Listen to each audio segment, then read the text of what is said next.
Assalamualaikum warahmatullahi wabarakatuh. Di sini Ibu mau menjelaskan kembali. Ini adalah gambaran dari sayatan preparat akar monokotil, ya. Nah, ini adalah seperempat bagian dari gambaran utuhnya, ya. Kalau gambaran utuhnya itu bulat, ini hanya seperempat bagiannya. Nah, bisa kita lihat di sini dimulai dari paling luar, ya. Yang Ibu tunjukkan ini adalah bagian epidermis, ya, fungsinya untuk melindungi jaringan yang ada di bawahnya. Nah, ini ada yang kecil, ini adalah akar lateralnya, ya, akar seramnya. Oke, kemudian di bawah epidermis di sini ada suatu daerah, ya, daerah pengisi, namanya adalah korteks. Korteks bisa berisi parenkim atau parenkim atau sklerenkim bergantung dari organ tersebut. Kemudian di bawahnya ini ada seperti epidermis tapi ada di dalam. Nah, namanya adalah endodermis, ya. Kemudian di bawah endodermis ada ada lapisan lain lagi, ya. Ini adalah perisikal. Kemudian di bawah perisikal ini masuk ke jaringan pengangkut atau jaringan berkas pembuluh. Jadi di sini bisa kalian lihat, ya. Ini yang besar-besar ukurannya, ini adalah silem. Kemudian di antara silem ini ada jaringan-jaringan sel-selnya ukurannya lebih kecil, itu adalah floem, ya. Jadi silem, floem, silem, floem, silem, floem. Jadi ciri khas dari akar monokotil adalah letak silem dan floemnya adalah berdampingan, ya. Kemudian di sini ada pembuluh. Oke, jadi dari endodermis sampai bagian dalam ini namanya adalah stele atau silinder pusat. Oke. Kemudian beralih ke gambar yang berikutnya. Ini adalah masih kosong layarnya. Ini adalah akar dari dikotil, ya.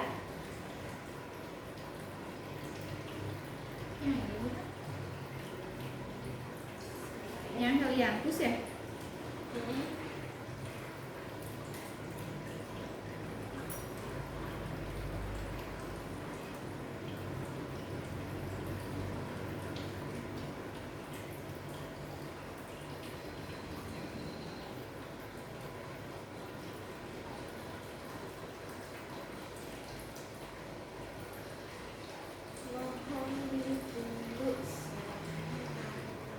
Ya. Oke, ini adalah gambaran dari preparat akar dikotil, ya. Bisa kita lihat dari yang paling luar, ya. Ini adalah epidermis. Ini sudah agak rusak, ya, epidermisnya. Kemudian di bawah epidermis ada korteks, ya, daerah korteks. Kemudian ini adalah endodermisnya, ya. Ini endodermis. Kemudian di bawah endodermis ada perisikal, ya. Ini ada perisikalnya. Kemudian ini ada satu daerah yang besar, ya. Ini adalah berkas pembuluhnya. Untuk ukurannya yang besar, ya, ini adalah silemnya. Kemudian yang kecil-kecilnya yang berada di sekitar silem itu adalah floem, ya. Kalau kita lihat lebih jauh, ya, ini sebetulnya membentuk huruf X ataupun gambar bintang atau tanda plus seperti yang sudah Bu Rina jelaskan tadi, ya. Jadi ini adalah ciri khas dari akar dikotil. Ya, kalau akar monokotil tadi letak silem, floem itu adalah berdampingan. Kalau untuk yang akar dikotil, silemnya dikelilingi oleh floem. Seperti itu, ya.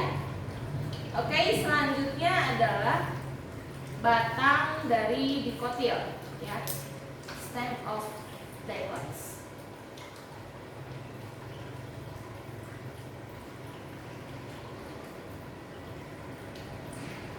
Oke, ya. Nah, ini adalah penampang dari batang dikotil, ya. Yang paling luas seperti biasa ini adalah epidermis. Di bawah epidermis, ya, ini adalah daerah korteks. Kemudian langsung di sini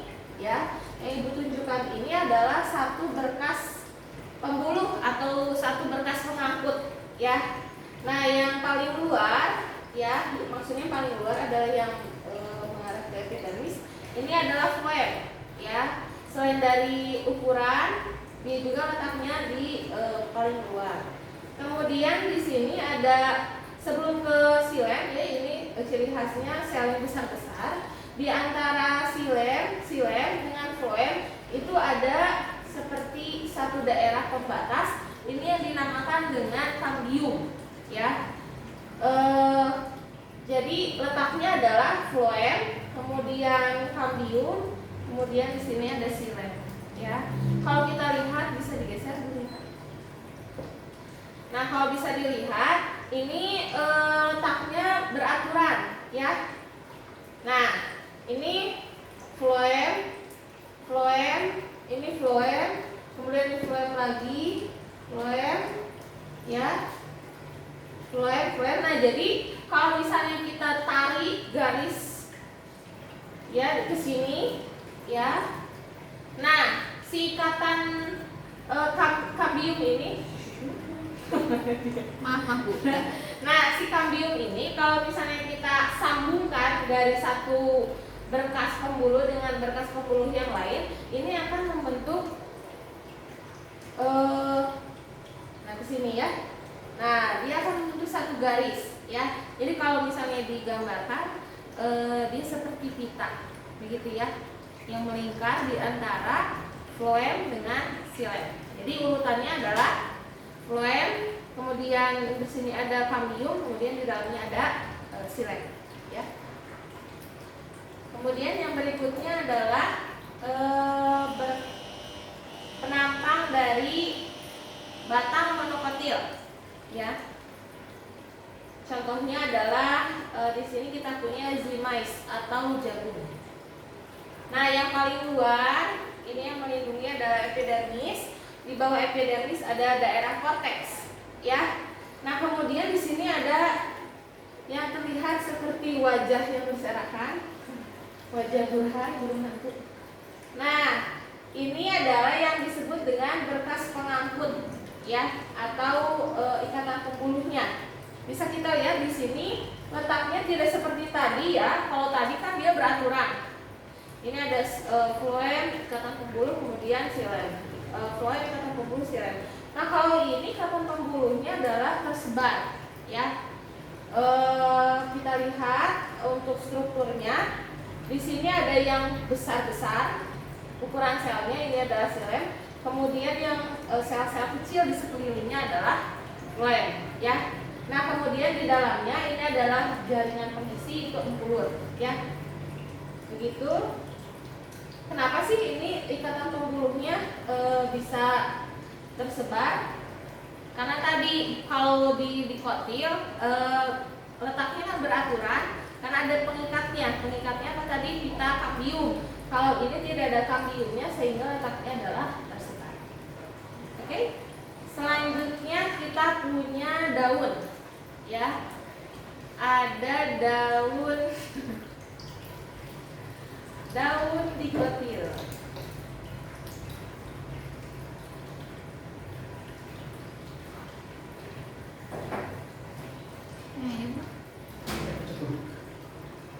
Bukan ini.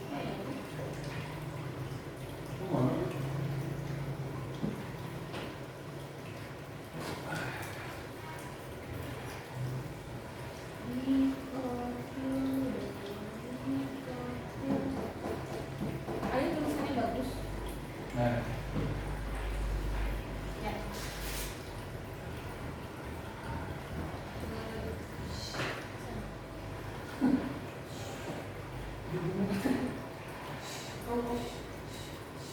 Ya. Oke, ya. Ini adalah gambaran penampang pembujur dari daun dikotil, ya. Nah, kalau tadi pada batang ataupun akar, epidermisnya cuma hanya ada satu. Kalau pada daun dia ada dua, ya. Ada epidermis atas dan ada epidermis bawah. Nah, kemudian di bawah epidermis bisa kalian lihat di sini seperti ada sel-sel yang ukurannya besar dan dia berjajar seperti tiang-tiang. Nah, ini kita sebut dengan jaringan palisade atau jaringan tiang, ya, karena bentuk dan susunannya seperti tiang. Kemudian di sini ada daerah yang seperti bolong-bolong, ya. Ini disebut dengan Aku nggak megang. Nah, ini ada yang bolong-bolong begini, ya. Ini disebut dengan jaringan spons atau bunga karang. Jaringan spons dengan jaringan palisade ini biasanya mengandung klorofil sehingga membuat daun bisa berfotosintesis. Tapi yang paling banyak adanya di jaringan palisade. Ya. Kemudian di sini bisa kita lihat ada satu bandel, ya. Nah, ini adalah berkas penghulu dari daun. Nah, kenapa ini ukurannya besar? Karena di daun dikotil itu biasanya ada satu tulang daun utama, ya. Sedangkan yang lainnya, yang kecil-kecil ini adalah tulang daun yang lainnya, bukan yang utama. Nah, isi tulang daun itu apa? Tidak lain dan tidak bukan adalah si berkas penghulu, ya. Ada silem yang ukurannya besar-besar dan ada floem yang ukurannya kecil-kecil. Seperti itu. Kemudian lanjut ke daun monokotil, ya.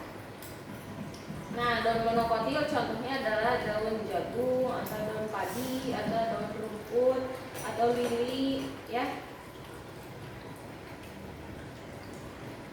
Itu kan ada berapa? Ada. Oh, Mana? seret. Hah? Bawang daun? Bawang daun kan seret. Itu mau Jarang berapa? masak ya saya. Iya. Saya sama bawang daun sama. Oke, nah ini adalah si daun jagung, ya. Nah, daun jagung ini, Jeamais. iya sih, mas, jagung atau corn ataupun itu, ya. Nah, seperti tadi pada daun dikotil ini ada epidermis atas, ada epidermis bawah, ya. Biasanya ini sini tuh. Oke, kemudian ada di sini jaringan palisadenya tidak begitu kelihatan, ya. Kalau tadi kan jelas, ya, palisadenya dia berjejer-jejer, sedangkan di sini tidak terlalu kelihatan. Ini yang jelas nampak adalah ikatan pembuluhnya, ya, di sini si burhan-burhan. Nah, ini beraturan karena apa? Tadi seperti Bu Rina bilang, kalau daun pada monokotil itu pertulangan daunnya adalah sejajar, ya. Jadi kalian lihat di sini teratur, rapi, ya. Nah, strukturnya ini ada yang besar, ukuran selnya adalah silem. Kemudian yang kecil-kecilnya yang mengelilingi silem adalah floem. Begitu, ya. Ini adalah daun monokotil. Jadi yang harus kalian gambar ada 6, ya. Oh, satu lagi adalah bunga. Kalau bunga bisa kalian cari, ya, browsing struktur morfologi dari bunga dikotil dengan bunga monokotil. Jadi yang digambar ada 8. Akar batang monokotil dan dikotil, kemudian Daun daun dikotil monokotil, akar batang akar daun bunga